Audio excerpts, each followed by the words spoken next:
Third chapter जो हम start कर रहे हैं बेटा वो है किनशिप, कास्ट एंड क्लासेस, बंधुत्व, जाति और वर्ग। हम अर्लियर सोसाइटीज़ के बारे में पढ़ेंगे कि उनके आपस में कैसे रिलेशनशिप होते थे, कास्ट किस तरीके से डिसाइड हुई थी, क्या क्लास स्ट्रगल होता था, लोग एक दूसरे को किस तरीके से देखते थे। तो ये हम लोग पढ़ेंगे 600 ईसा पूर्व से 600 ईसा तक का टाइम पीरियड इसमें हम डिस्कस करेंगे। देखो, this chapter discuss issue in social history including class, caste, kinship and gender. इस अध्याय में हम वर्ग यानी कि लोग रिच सेक्टर से बिलोंग करते थे, गरीब थे, किस तरीके के कामगार मजदूर थे या वो औद्योगिक क्षेत्र वाले लोग थे, किस तरीके के लोग थे, आपस में कैसा रिलेशन था, या जेंडर के अकॉर्डिंग कैसी बायसनेस होती थी उनके साथ, यानी कि महिलाओं में पुरुषों में भेदभाव किया जाता था, नहीं किया जाता था। ये सब चीज़ें हम पढ़ेंगे इस चैप्टर में। इन मुद्दों पर हम लोग बात करेंगे। It is also introduce how textual traditionals have been used by historian to reconstruct social history. यह भी इतिहासकारों द्वारा सामाजिक इतिहास का पुनर्निर्माण करने के लिए पाठ्य परंपराओं का उपयोग किया गया। यानी कि हम जब भी अपने हिस्ट्री को रिकॉग्नाइज करते हैं या उसको रिकंस्ट्रक्ट करते हैं, बनाते हैं दोबारा से, या दोबारा से उसको पढ़ते हैं, दोबारा से उसको खोज करने की कोशिश करते हैं, तो इतिहासकारों ने इसमें भी ऐसे ऐसे उल्लेख किए हैं जो हमें बहुत ही हेल्पफुल होते हैं हमारी हिस्ट्री को और ज़्यादा जानने के लिए। यानी कि इसमें इस चैप्टर में जो हमारे हिस्टोरियन थे या जो हमारे आर्कियोलॉजिस्ट थे, उन्होंने इस तरीके की स्टोरीज़ को ऐड किया है जिससे हमें आगे उस टाइम पीरियड में कैसा होता था, कैसा रिलेशनशिप था, कैसी जाति प्रथा थी, कैसे लोग एक दूसरे से भेदभाव करते थे, इन सब मुद्दों के बारे में जानने के लिए मदद मिलेगी। तो अर्ली सोसाइटी में देखो क्या हुआ, टेक्सचुअल ट्रेडिशंस थे, पाठ्य परंपराएं, महाभारत, इन्होंने the central story of Mahabharata को उठाया है, महाभारत को एक्सप्लेन किया है। तो महाभारत एक सबसे पुरानी स्टोरी है जिसके बारे में हम इस अध्याय में पढ़ेंगे। V.S. Sukthankar and the critical edition of the Mahabharata. जो V.S. सुथनकर थे, उन्होंने महाभारत का महत्वपूर्ण संस्करण था क्रिटिकल रिवोल्यूशन। क्रिटिकल का मतलब होता है बेटा आलोचनात्मक कुछ टिप्पणियाँ उस पर करना। अगर हम उस किसी चीज़ के फेवर में ही बोलते जाएंगे ना, तो हमें कभी नहीं पता लगेगा कि उसमें क्या कमी है। तो जो V.S. सुकथनकर है उसने रामायण की क्रिटिकल रिव्यू निकाला जिसमें कुछ एक पॉजिटिव पॉइंट भी थे, कुछ एक नेगेटिव पॉइंट भी थे, कुछ पॉइंट्स को इम्प्रूव किया है, कुछ पॉइंट को उन्होंने रिकंस्ट्रक्ट किया है। तो ये जो महाभारत को लिखने का काम किया था क्रिटिकल रिव्यू में, ये V.S. सुथनकर ने किया था। तो प्रारंभिक परंपराएं देखो बेटा क्या थी, टेक्सचुअल ट्रेडिशंस। इतिहासकारों ने राजनीति और अर्थव्यवस्था में बदलावों को समझने के लिए पाठ्य परंपराओं का उपयोग किया। Historian use textual traditions to understand change in polity and economy.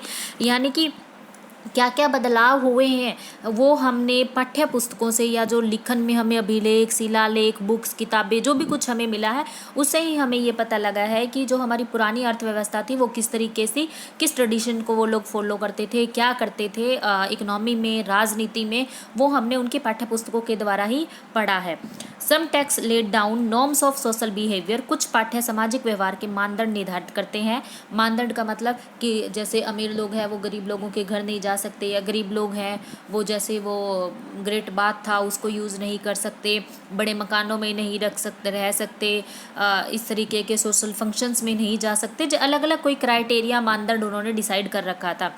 Others describe and occasionally comment on a wide range of social situations and practice। अन्य सामाजिक परिस्थितियों और प्रथाओं की एक विस्तृत श्रृंखलाओं का वर्णन करते हैं और कभी कभी टिप्पणी करते हैं। यानी कि जो ये पाठ्य पुस्तकें हैं ये हमें बहुत ही अच्छे तरीके से उस समय की जो प्रथाएं थी, जो परिस्थितियां थी, उनका बहुत ही अच्छे तरीके से वर्णन करती हैं, एक्सप्लेन करती हैं। इसके हमें पता चलता है कि उस टाइम पीरियड में कैसा कैसा समाज, कैसी सोसाइटी हुआ करती थी। We can catch a glimpse of some social actors from inscriptions। हम शिलालेख से कुछ सामाजिक कलाकारों की एक झलक पकड़ सकते हैं। यानी कि कुछ सामाजिक कलाकार थे जो बहुत ही अच्छा रोल प्ले करते थे, हमें दर्शाते थे। ऐसा नहीं है कि कोई एक्टर था, यानी कि किसी एक को हमने महानायक मान लिया, जैसे कि महाभारत में श्री कृष्णा हो गया, अर्जुन है, युधिष्ठिर है, भीम है, दुर्योधन है, जिसने भी उसमें इम्पोर्टेंट रोल प्ले किया था। जैसे कि अब हमने चंद्रगुप्त मौर्य के बारे में पढ़ा था, उससे पहले हमने हड़प्पन सिविलाइजेशन के बारे में पढ़ा था, और हमने जैसे वो दयाराम साहनी के बारे में पढ़ा था। तो ये सभी लोग क्या थे, अपने आप में एक सोशल एक्टर थे जिन्होंने एक झलक छोड़ी है हमारे हिस्ट्री पर। Each text inscriptions was written from the perspective of some social categories. प्रत्येक पाठ या शिलालेख कुछ सामाजिक श्रेणियों के परिप्रेक्ष्य से लिखा गया था। यानी कि जो भी शिलालेख पुराने टाइम में लोग लिखते थे, अपने संदेश लिखते थे या अपनी कोई बातें लिख के छोड़ के गए थे, तो इसीलिए लिख के नहीं छोड़ के गए बेटा, उसमें कुछ ना कुछ संदेश हमेशा छुपा होता है लिखने के पीछे। तो शिलालेख हमें मोस्ट इम्पोर्टेंट रोल प्ले करता है। उसके बाद है we need to keep in mind who composed it and for whom. हमें ये ध्यान रखना होगा कि ये शिलालेख किसने बनाए थे, किसके लिए बनाए थे और क्यों बनाए थे। तो ये शिलालेखों के बारे में हम लोग आगे ध्यान से पढ़ेंगे। We also need to consider the language of the historical text and ways in which critical. ऐसे ऐतिहासिक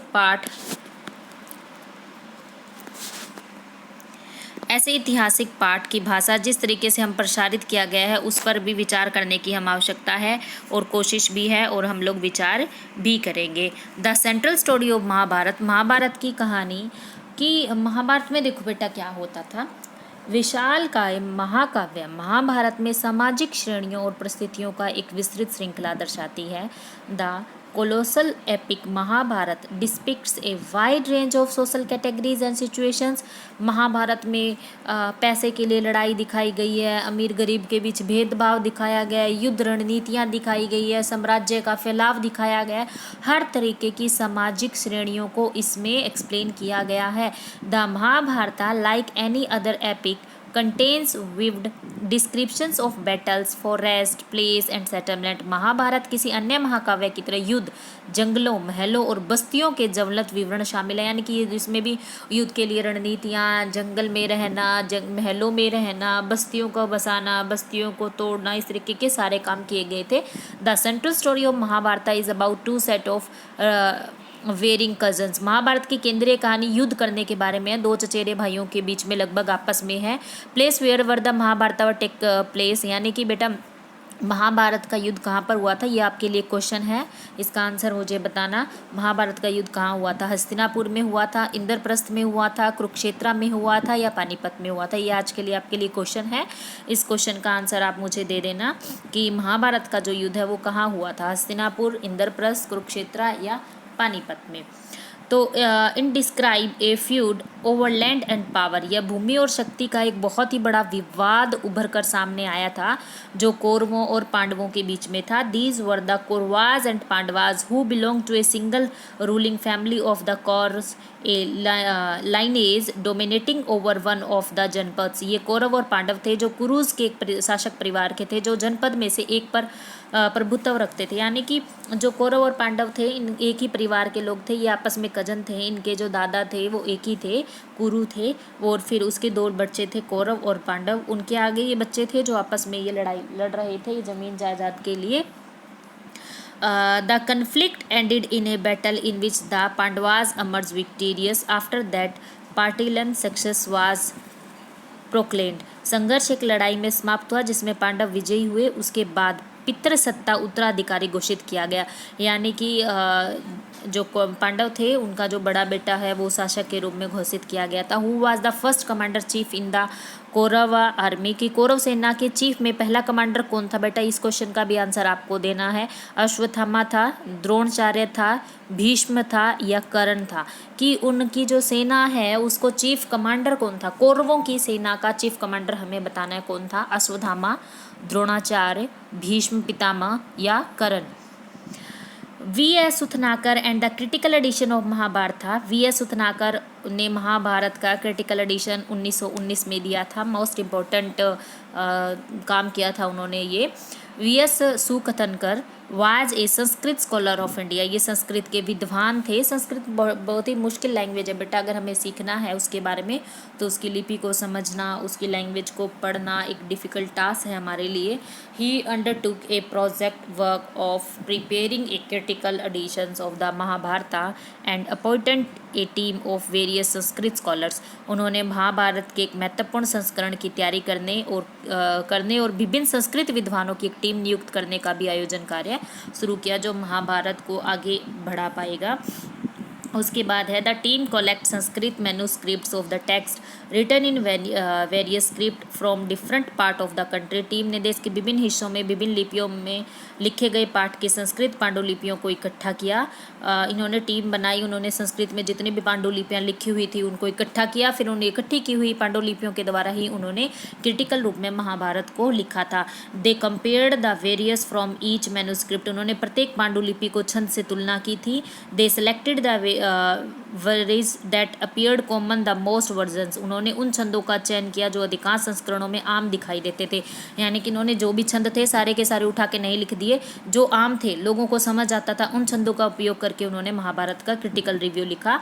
they publish this version in several volumes in 30,000 pages, उन्होंने इन छंदों को 13,000 पृष्ठों में कई खंडों में प्रकाशित किया।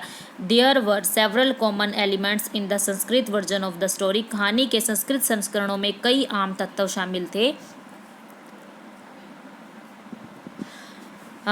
जैसे कि लोगों के बारे में किस तरीके से जीवन यापन करना है, किस खंड को उन्होंने किस तरीके से पढ़ना है। Enormous regions variations were also found, भारी क्षेत्रीय विविधताएं भी पाई जाती थी। रीजन वेरिएशन का मतलब होता है बेटा चेंजेस, जैसे हम सिरसा से आपके अलग अलग गाँव में आएंगे तो आप लोगों के हर एक अलग अलग गांव में ही अलग अलग वेरिएशन देखने को मिल जाता है। कपड़े पहनने का तरीका, बोलने का तरीका, घर रहने का, मकानों का तरीका, खेती करने का तरीका, आपस में भाईचारा निभाने का तरीका, हर एक गांव में वेरिएशन होता है।